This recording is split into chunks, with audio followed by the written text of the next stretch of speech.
국민일보에서 놀라운 단독 보도를 내놨습니다. 윤석열 대통령이 최근 이준석의 면담 요청을 사실상 거부했다. 이준석이 대통령 만나주세요. 아무래도 이제 오늘 내일 하지 않습니까? 그래서 대통령하고 뭔가 만나서 내가 소통한다. 대통령을 나의 신임한다. 뭔가 이런 그림을 그리고 싶었던 모양인데 정작 윤석열 대통령은 노! 박아버렸다는 겁니다. 내용을 하나하나 살펴보도록 할 텐데요. 엄지척 눌러주시면 감사하겠습니다. 자, 이준석 대표가 면담을 신청했대요. 지금 이 내용은요, 여권 핵심 관계자의 설명이라고 합니다. 이준석 대표가 대통령에게 면담을 신청합니다. 최근 일이라고 해요. 헌데 대통령이 안 돼! 라고 했다고 합니다. 물론 그 언론 분석에 따르면은 뭐 나토 정상회담 준비를 해야 되다 보니까 지금 한가롭게 당대표 만나서 지금 얘기 들어줄 때가 아니거든요. 그렇지 않습니까? 대통령이 얼마나 바쁜데 할 일이 태산 같은 마당에 지금 요거 만나서 뭔 얘기할 건데 무슨 주제를 가지고 그렇지 않습니까? 그런데 거부하면서 그냥 끝낸 게 아니라 이런 말까지 했다는 거예요. 앞으로 만남 요청할 거면 뭘 가지고 얘기할 건지 무슨 이유로 만나는지 사전에 밝혀라. 그냥 만나주세요 하지 말고 제대로 이유를 갖추고 만나라고 해라 라고 강하게 질책을 했다라는 겁니다. 이 내용이 만약 사실이라면 이준석 대표는 지대로 대통령한테 까인 거거든요. 아마 멘붕이 왔겠죠. 이 내용이 사실이라면. 그런데 또 다른 여권 핵심 관계자도 말해요. 일각에서 요새 뭐 이준석 대표가 만났다, 비공개 회동했다더라 라는 보도가 나왔고 또 이준석 대표가 부정하지 않는 듯한 맞다는 뉘앙스의 답변을 했었거든요. 그러자 대통령실에서 어떻게 했습니까? 전혀 만난 적 없다고 해버렸어요. 민망해졌죠? 그래, 일각에서 제기됐던 윤석열 이준석 회동 이거 사실 아닌 것으로 알고 있다. 이준석 측에서 계속해서 대통령하고 친한 척 밑밥 깔고 있다 라는 것이죠. 그래서 뭡니까? 친한 척 이제 안 통해. 대통령실은 이제 이준석과 선 그었다 라고 지금 평가를 내릴 포인트가 형성된 거죠. 실제로 27일 오후에 유럽 순방길에 오르는 과정에서 환송 자리에 이준석 없었습니다. 그 시간에 아빠 최재형이 주관하는 세미나에 참석을 했었죠. 그 당시에 국민의힘에서 권성동 그리고 송원석 의원이 참석을 했어요. 그나마도 원래 부르지 않았대요. 대통령이 지금 당에 대해서 굉장히 불만이 많습니다. 도와줘야 되는데 지들끼리 쌈박질하느라고 악수 패싱하고 불미스러운 일만 만들어내니까 국정 동력이 같이 떨어진다. 그래, 니들 오지마 이러고 있는 거거든요. 근데 권성동 의원 등등이 이제 시간이 되니까 자발적으로 이제 왔던 상황이에요. 그럼에도 이준석은 이 자리에 오지 못했죠. 게다가 곧 있으면 윤리위가 열리지 않습니까? 징계심이 착수하는 마당에 대통령이 만나버리면은 이게 잘못된 신호를 줄 수 있거든요. 따라서 윤리위 개최 직전에 윤석열 대통령이 이준석과 부딪히는 상황을 만들지 않겠다. 그런 그림을 만드는 것 자체가 부적절하기 때문에 엮이지 않겠다라는 의지를 보여준 것이 아닌가라는 생각이 들 수밖에 없는 거죠. 앞서도 말씀드렸지만 윤석열 대통령은 이준석에 대해서 불편한 심기를 감추지 않는다고 합니다. 국힘 내부의 갈등 때문에 1년 차에 한창 분위기 띄워야 될 이 판에 국정동력 약화시키고 있다. 당이 도움이 되기는커녕 회방을 놓고 있다라고 어떻게 보면은 좀 불만을 표출하고 계신 그런 과정일 수밖에 없고, 그래서 당내 상황과 확실하게 거리를 두는, 나는 당과 별개로 간다. 나는 민생만 보겠다. 저 국민의힘 저 갈등에 나를 엮지 마라. 그래서 이준석 요청도 거부했다. 왜? 나는 지금 국민만 바라봐도 모자랄 시간에 너희들 흙탕물 튀기는 싸움판에 왜 날 끼어드냐. 난 빼. 이런 과정이죠. 그리고 윤리위 앞뒀는데 나 왜 만나? 너 지금 꼼수 쓰니? 안 되지. 윤리위에서 판단 받는 대로 가시고 판단돼서 문제 없으면 그때 만나면 되는 거 아닙니까? 그렇죠? 어쨌든 윤석열 대통령 의중이 엿보이는 대목인데, 다만 다른 매체에서 이것에 대해서 사실관계를 물었다고 합니다. 국민일보 보도를 가지고 대통령실에서는 새빨간 거짓말이다. 그런 사실이 아예 없다. 라고 딱 잡아서 언급을 했다고 하는데 이게 참 아이러니한 게 이 뉴스원 보도가 나오고 나서 또 국민일보가 또 똑같은 내용을 보도를 했어요. 그래서 이 무엇이 진실인지는 모르겠습니다만은 중요한 포인트는 확실히 중요한 포인트 있습니다. 대통령 측은 당과 이준석과 관련해서 일체 엮이고 싶어하지 않는다. 요새 이준석 대표가 뻑하면은 윤핵관도 언급하고 뭐 대통령과 신뢰관계가 어쩌니 저쩌니 하면서 계속 대통령 들먹이기 시작하거든요. 말하는 거예요. 그만 엮어라. 싫다.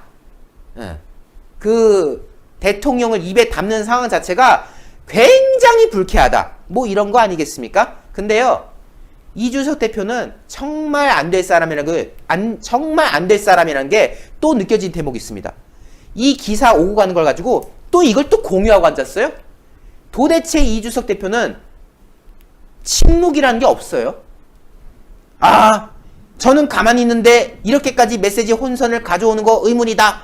국민일보에 등장한 여권 핵심 관계자, 그 익명의 그 관계자는 또 누구일까요? 하면서 또 윤핵관을 또 공격하는 듯한, 윤핵관 프레임을 씌우려는 듯한 행동을 보이고 있는데요. 이준석 대표 말이 틀렸잖아요. 가만히 있는데 왜 이러냐고요? 가만히 있다니요. 지금 또 이렇게 글을 썼는데 본인이 이렇게 계속 활동을 하지 않습니까? 이런 상황이 되면은 좀 다물어줄 필요가 있거든요. 근데 이걸 또 못 참고 또 기사 링크 띄우면서 지들끼리 어쨌네 저쨌네. 당대표 맞습니까? 이렇게 시끄러운 당대표 본 적 있습니까? 그런 와중에 오늘 이준석 대표의 발언이 또 나왔어요. 저는 지금까지 대통령에 대한 언급을 제가 먼저 한 경우가 없습니다. 네? 진심이세요? 이 말이? 얼마 전에 제가 봤던 기사 중에 이런 기사가 있던데 뭐 대통령이 윤핵관과 함께하면 뭐 나라가 망한대나 뭐래나? 그런 식의 발언까지 했던 거 본인 기억 안 나세요? 요새 윤핵관 타령하면서 대통령 그 누구보다 신나게 들먹이는 분이 이준석 대표 아니었습니까?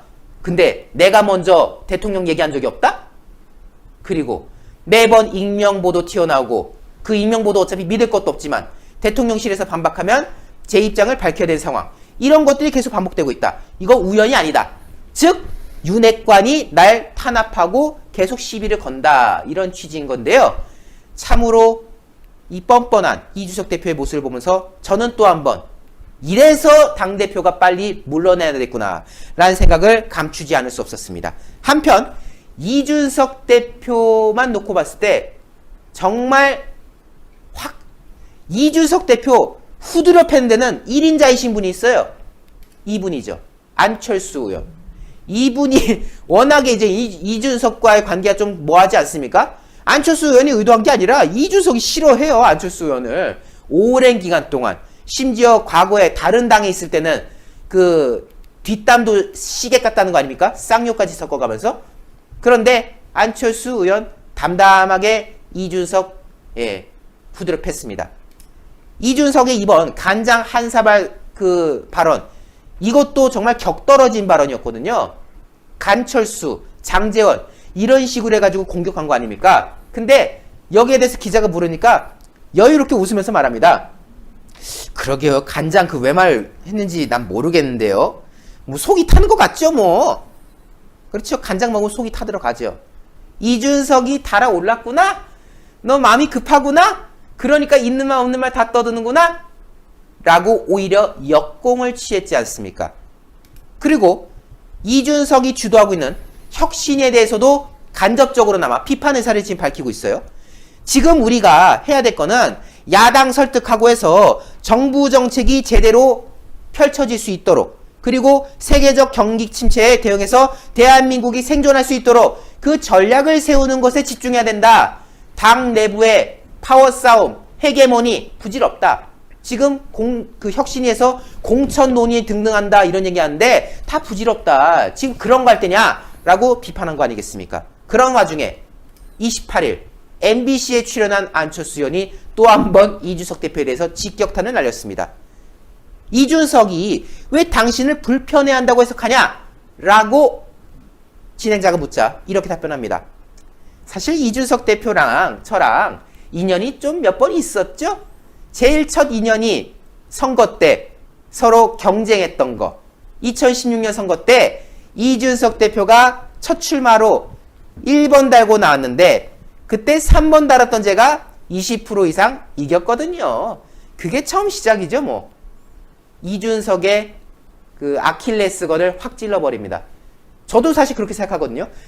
노원에서 안철수 당시 후보한테 큰 차이로 졌던 거, 여기서부터 이준석은 자존심이 상했던 것 같아요.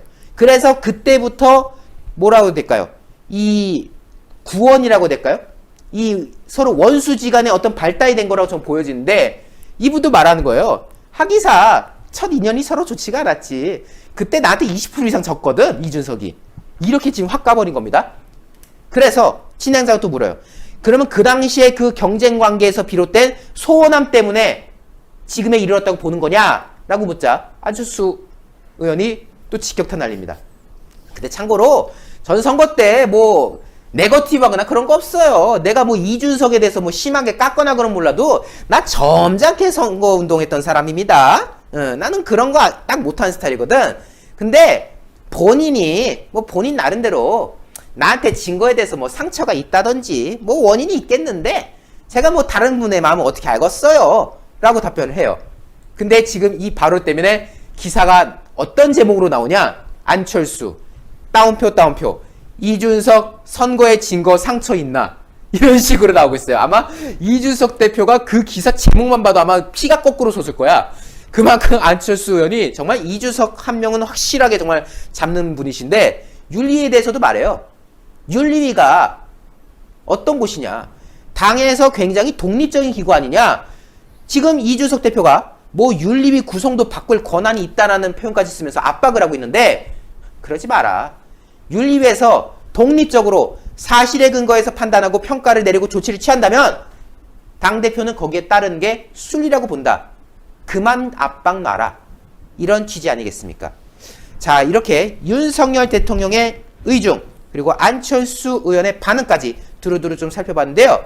내용이 좀 흥미롭지 않습니까? 이준석 대표 사면 초과에 확실히 몰렸다고 저는 판단합니다.